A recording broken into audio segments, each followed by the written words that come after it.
এটা হচ্ছে মানে ধরুন কাউকে আপনি মানে বশীকরণ কাটান। এটাকে বলে বশীকরণ কাটান। বশীকরণ কাটান করবার জন্য কারো হয়তো কেউ বশীকরণ করে রেখেছে। আপনি হয়তো সেটা জানতে পেরেছেন। সেই বশীকরণ কেটে ফেলতে পারবেন। ৭ ঘাটের জল আপনাকে জোগাড় করতে হবে। ৭ টা ঘাট, জাগ্রত ঘাট। এবার কি করবেন? একটা কাঠের পিঁড়ি জোগাড় করবেন। একদম নতুন কাঠের পিঁড়ি হবে।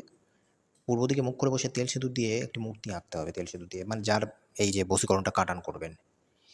এবারে বশীকরণ করবার জন্য ওই জলে ওই যে ৭ ঘাটের যে জল ঘটি করে এনেছেন, ওই জলে একটা নতুন ছুরি দিয়ে জল নাড়াবেন।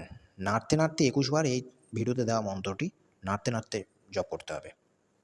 ২১ বার জপ হয়ে গেল, নেড়ে নিলেন, জপ হয়ে গেল, ফুঁ দিয়ে দিলেন, ২১ বার পাঠ, ২১ বার ফুঁ। ঠিক আছে?